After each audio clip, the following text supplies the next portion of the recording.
After being severed from its head, a severed head can continue to be awake for up to 30 seconds. A horrifying final half-minute in which the eyes may show signs of blinking, the lips may make an attempt to speak, and awareness may persist as life begins to ebb away. This horrible potential was only one facet of Anne Boleyn's execution that contemporary stories tend to gloss over. Anne Boleyn was the second wife of Henry VIII and possibly the most renowned queen to be beheaded in the history of the world. A mere swing of the blade is not nearly as frightening as the psychological anguish that Anne endured in her final minutes, as revealed by the genuine narrative of her final moments. The political spectacle was carefully planned with the intention of destroying not just her physical body, but also her own legacy. It is a monument to the terrible legal system that existed in Tudor England and was put to death. In this system, death was only the culmination of a well-staged humiliation by the government. The reality of her final days contains a psychological dismantling that was so methodical that it would impress even modern torturers. While many history texts simply mention that she was killed for treason, the reality of her final days involves a psychological dismantling. Her execution was not only a conclusion. Rather, it was the ultimate act in Henry VIII's attempt to eradicate a woman who had become too strong for his comfort. By the 19th of May in the year 1536, Anne Boleyn had already been held captive for 17 days in the Tower of London, the very same castle where she had once been preparing for her coronation back in the day. It had only been 3 years since Elizabeth had been crowned Queen of England, and the ceremony had taken place at Westminster Abbey. At this point, Mary waited for death in a peculiar limbo, with her execution being continually postponed while Henry VIII brutally extended her psychological torment. A feature that is frequently presented as a sign of kindness, but which simply underlined the theatrical aspect of what was to happen, was that the monarch had even summoned an expert swordsman from Calais to carry out the execution rather than using the conventional English axe. Even as she was getting ready to pass away, and displayed an almost unnatural calmness that witnesses described as happy. This was something that she did during her dying hours. Dissociation is a psychological defense mechanism that can be caused by intense trauma, and modern psychologists may describe this state of affairs as dissociation. Through the use of gallows humor, she reportedly quipped that she would be remembered as "en sans tête," and without a head. This was a way for her to conceal the inner agony that she was experiencing. Few historical accounts reflect the extreme horror that she must have felt knowing that her reputation was being systematically destroyed through false accusations of adultery, incest, and conspiracy to murder the monarch. She also knew that her reputation was being ruthlessly destroyed. The execution of Anne is particularly terrible not just because of the physical act of beheading, but also because of the deliberate disintegration of her identity on the side of the executioner. The death of Anne was not the only thing that Henry desired. He also desired that her accomplishments be disregarded, that her daughter Elizabeth be delegitimized, and that she be removed from history. As the end of a character assassination campaign that was designed to justify to the English people why their once-loved queen merited such a destiny, the execution was carried out, and had no choice but to listen to lurid, manufactured stories about her claimed sexual depravity in the days leading up to her passing. These allegations were so absurd that they would be immediately disregarded by any modern person. A striking contrast to the gloomy events that were about to take place. The morning of May 19th dawned in London with an uncommonly brilliant weather, and had decided to spend her last night praying, but she was unable to fall asleep on multiple occasions. It is recorded in the Tower that she made the request for the sacrament at 2 o'clock in the morning, and she knelt before the host for several hours in a desperate attempt to take communion. She had been awake for about 24 hours by the time dawn arrived, and her mind was clearly shattered as a result of excessive tension and tiredness. It is said that she was laughing with her ladies when the Tower lieutenant came to retrieve her, which is a reaction that does not speak of tranquility, but rather of a psychiatric breakdown. In a sort of psychological torture that is frequently neglected, Anne's death had been scheduled and rescheduled numerous times before it finally took place. One of the strategies that was employed against captives was to intentionally create a sense of uncertainty by not knowing exactly when death would happen. After being finally informed that the hour had arrived, and was brought out of her chambers and down halls that she had previously traversed in order to become queen. This had occurred only 3 years before. It was not out of respect that guards flanked her, but rather to prevent her from escaping. In addition, the same courtiers who had previously bowed before her now watched her final walk with a calculated lack of interest. In contrast to the towering platforms that are typically portrayed in movies, the scaffolding that was constructed on Tower Green was of an exceptionally modest height, standing only 3 feet from ground, and was obliged to climb only a few stairs as a result of this deliberate architectural choice, which deprived her of the dignity that comes with elevation and kept her relatively near to the throng that was jeering. Despite the fact that contemporary images frequently focus on a serious and respectful gathering, historical documents indicate that a carnival-like atmosphere was actively fostered. At the end of the day, the execution was a public spectacle that served as a warning to anybody who would defy the power of the king, particularly women who dared to rise above their rank. It was not out of mercy that Anne was allowed to make her final speech before kneeling at the block. Rather, it was because custom mandated that she do so. Her statements, which were precisely calculated, reflected both her political savvy and the terrible conditions she was operating in. The statement that she made, "Good Christian people, I am come hither to die. For according to the law and by the law, I am judged to die, and therefore I will speak nothing against it." This apparent resignation to her fate was, in fact, her final act of defiance. She made a subtle challenge to the legitimacy of the allegations that were brought against her by acknowledging the law, but not admitting guilt toward the charges. It is possible that the absence of the king was the most unsettling. Henry VIII, in contrast to the public display of royal executions, did not attend the execution of Anne. Instead, he waited at Whitehall Palace for confirmation that Anne had killed herself. Henry was apparently celebrating his planned marriage to Jane Seymour at the same time that the sword severed her head from her body. This was a cruel demonstration of how thoroughly disregarded Anne had become. Anne's death was only an uncomfortable necessity in the king's search of a male heir, and the relationship between the personal and the political had become political. An additional level of calculation was represented by the swordsman from Calais, who was particularly requested and paid a large price for his ability. A cruel method of execution in traditional English beheadings used the use of an axe, which frequently took numerous strikes in order to completely sever the skull, and was not familiar with the French swordsman, despite the fact that he was more likely to achieve decapitation over the course of a single stroke. It would be a last humiliation for a queen who had previously been the center of attention for all of England to be put in the position of having to face death at the hands of an unknown person in her final moments. Her blindfolding, which was frequently portrayed as a form of mercy directed at her in order to spare her the sight of the blade, served a more practical purpose. It prevented her from flinching at the vital moment, which may have resulted in an execution that was botched, and knelt upright rather than placing her head on a block, which is another French tradition that increased the difficulty of the executioner's task. Because of this position, Anne was compelled to remain still through sheer willpower, and she managed to keep her composure even as the swordsman poised to strike. It was stated by witnesses that she was praying and constantly moving her lips. Her eyes were darting around beneath the blindfold as she sought to hear any sound of the blade that was approaching.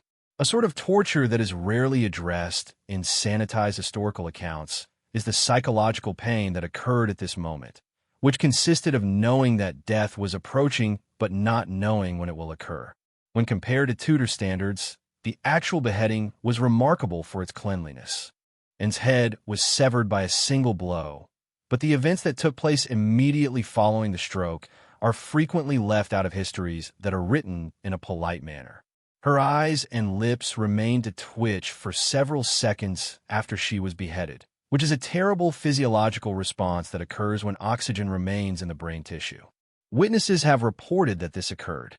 There are even some reports that give the impression that her lips formed words, possibly resuming the prayer that was interrupted by the strike from the sword.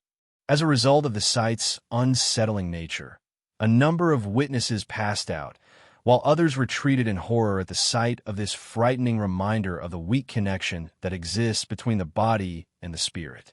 That Anne's remains had not been placed in a fitting casket is perhaps the most revealing aspect of the situation. Her ladies-in-waiting, stricken with grief and horror, had to race to find an arrow chest in which to place her head and corpse. They were unable to find one. Regarding Anne's dignity, this seemingly insignificant omission tells volumes about the total contempt that was shown for her. She was a political problem that was solved rather than a human being who deserved fundamental respect, and even when she passed away, she was treated as an afterthought. She was hurriedly laid to rest in a grave within the Tower Chapel that was not marked, and there was no traditional Christian ritual to record her burial. It was as though the king had the expectation that her memory would fade away as quickly as her life had ended. The determination that Henry had to eradicate and continued after she had already away. Painters working for the court were given the directive to destroy her portraits. Immediately after her royal insignia were etched into the walls of the palace, the courtiers immediately understood that invoking her name could result in disfavor from the royal family. This methodical destruction of Anne's mere existence is a form of violence that transcended her death.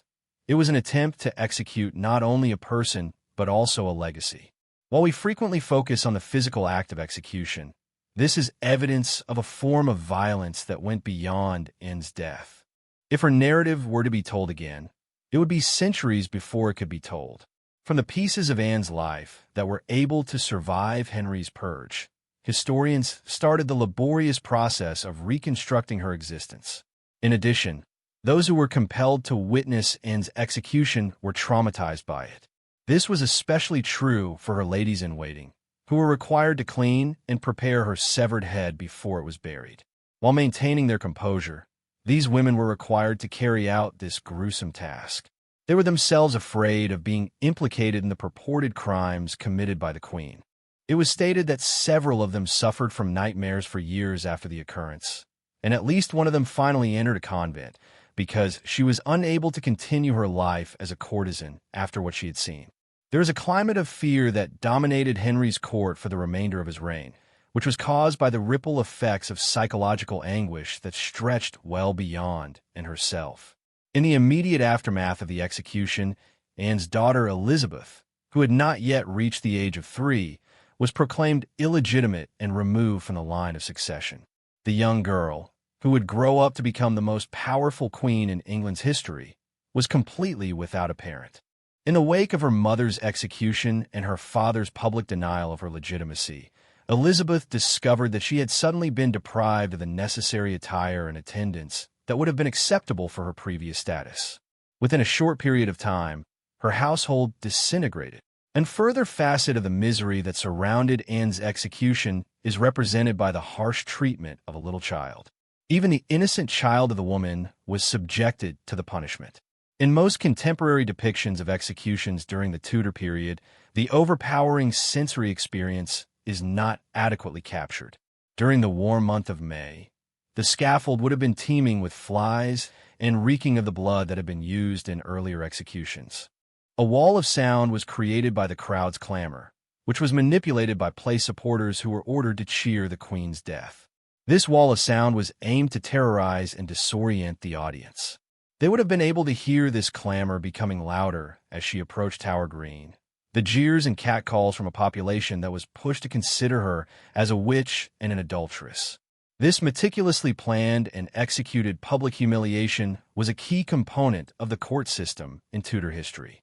As a punishment, death on its own was never sufficient. Despite the fact that the historical record shows a more nuanced reality, popular culture frequently romanticizes Anne's deathbed words as a moment of noble defiance.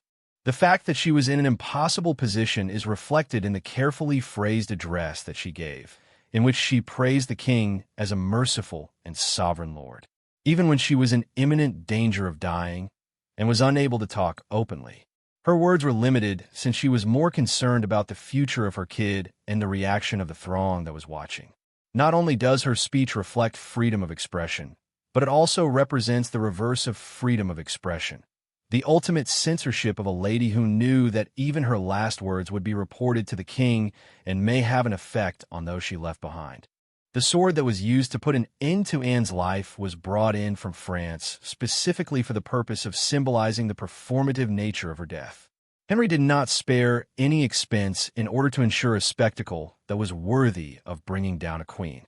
According to reports, the executioner himself practiced on animals in advance, with the intention of achieving the necessary level of. If he were to do just one stroke, he would earn his considerable salary. This icy professionalism, which reduced Anne's death to a mechanical task, is a prime example of the dehumanization that is inherent in the practice of state-sanctioned execution. Anne was not simply murdered. Rather, she was put through a process that was designed to employ political rhetoric in order to alter human misery. There is evidence from contemporary records that no English executioner would carry out the assignment. This was not due to any moral objections. Rather, it was due to the fact that the French sword method required specific training. The actual blade was extremely sharp and had a weight that was different from that of an English axe. It was designed to be used for a fast horizontal blow rather than the downward chop that is typical of an axe. The dramatic quality of Anne's execution is highlighted by this particular component of the execution. In order to ensure that the spectacle would go on without the unseemly difficulties of a botched beheading, even the method of death was carefully selected to ensure that it would have the most possible impact while causing the least amount of mess. Following the fall of the sword, witness Thomas Wyatt, who was himself incarcerated in the Tower and forced to observe the execution of a woman whom he had formerly admired, wrote about the small throat that had been adorned with a great number of gems. His literary lament conveys the horrible change of Anne from a crowned queen to an objectified corpse when she was taken from her position as queen. The head that had been removed was quickly wrapped in linen by her crying ladies, but not before the executioner held it aloft by the hair, which is a traditional gesture that is designed to signal to the public that the sentence has been accomplished. This moment of presentation, during which blood was still pouring from the severed arteries, served as the climax visual that would leave an indelible mark on the recollections of spectators. Records from the Tower suggest that Anne's remains were buried in such a hasty manner that the traditional Christian burial customs were simplified to the point where they were nearly non-existent. In addition to the other aristocrats who had been executed, the arrow chest that contained both her head and her body was buried beneath the floor of the chapel. It was a disgraceful end for a queen who had been anointed in England. For generations, the precise location of her burial continued to be a mystery because there was no marker installed to denote the location of her grave. This erasure of even her ultimate resting place reflects the culmination of Henry's campaign to remove and not just from existence, but from history itself, a campaign that came very close to being successful. Over the course of the days that followed the execution, Henry's propagandists worked hard to mold the story that the public would hear. Poetry from the court poets, who had previously lauded Anne's intelligence and beauty, now condemned her as a calculating adulteress in rhymes they had written. Recasting Henry's theatrical choice as sympathetic consideration, official stories stressed the king's mercy in supplying a skilled swordsman rather than the conventional axe. This recast this choice as a caring consideration. The tragedy of the execution was meticulously cleaned up in official records, marking the beginning of a centuries-long process of historical revision that continues to have an impact on our comprehension of Anne's final moments. Perhaps the thing that is most unsettling to contemporary sensibilities is the speed with which Henry VIII's life reverted to its customary routine. The very day after Anne's execution, after a formal engagement, he became engaged to Jane Seymour. Henry married his third wife in a private ceremony at Whitehall Palace, just 2 weeks after he had sentenced his second wife to death by hanging. As a result of this callous rapidity, the execution is revealed to be nothing more than an expedient solution to a political problem. Due to the fact that Anne had failed to produce a male heir, she was removed from the family and replaced. In the interest of statecraft and the establishment of dynasties, The personal agony of her passing was fully sacrificed. The psychological aspect of Anne's execution went beyond the confines of the scaffolding of the execution.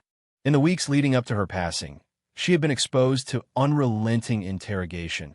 She had been denied adequate sleep, and she had been cut off from her supporters. Disorientation, sleep deprivation, isolation, and the strategic use of false information were some of the methods that Thomas Cromwell, the chief minister of the king who was responsible for the fabrication of the charges against her, used. These methods are very similar to the methods that are used in current psychological torture. When Anne finally made it to the scaffolding, she had already been through a campaign of mental breakdown that was aimed to ensure that she would not show any opposition that may be considered difficult. The unprecedented security precautions that were implemented for Anne's death are revealed in the court documents. These procedures went well beyond what was considered typical for even high-ranking traitors.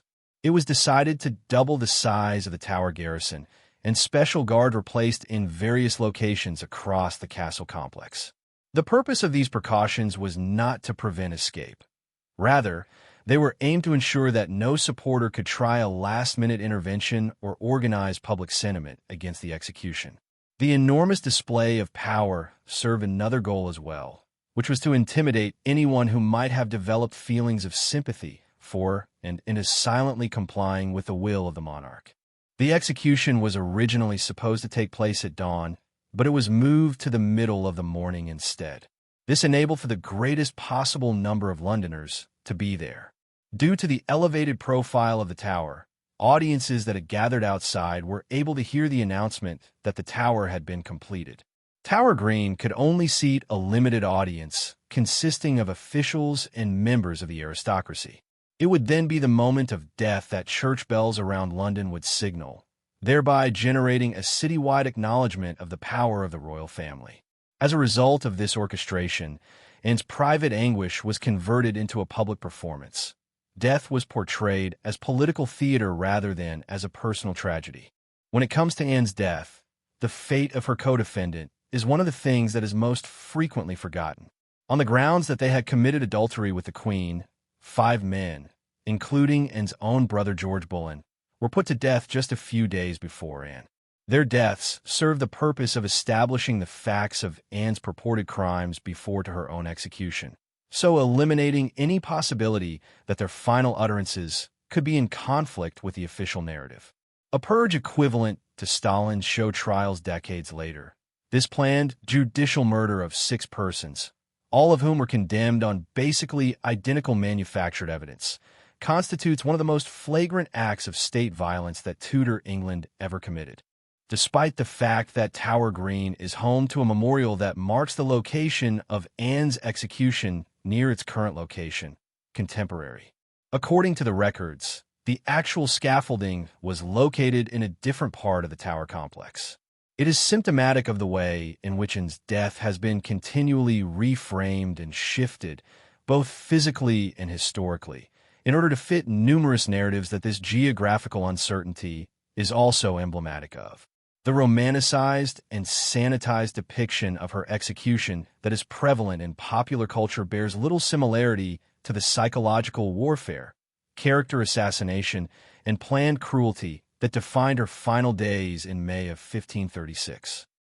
The death of Anne Boleyn was a horrifying event, not just because of the act of beheading her, but also because it was the culmination of a systematic campaign to eliminate a woman who had climbed to a level that was beyond the comfort of Tudor society. Her reputation was ruined, her accomplishments were rendered meaningless, and her very existence was almost completely obliterated from the annals of history.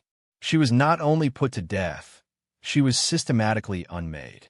We are confronted with a tragedy that is significantly more unsettling than the rapid stroke of a catastrophic sword when we consider the complete context of her final days, which includes the psychological agony, the public humiliation, the deliberate theatricality, and the attempt to erase her memory. The death of Anne is a case study in state-sanctioned gaslighting and public character assassination, according to a contemporary psychological point of view. She was accused of committing a variety of heinous offenses, including adultery with many men, including her own brother, as well as conspiring to poison the monarch. These allegations were so absurd that they would never be accepted in any contemporary court.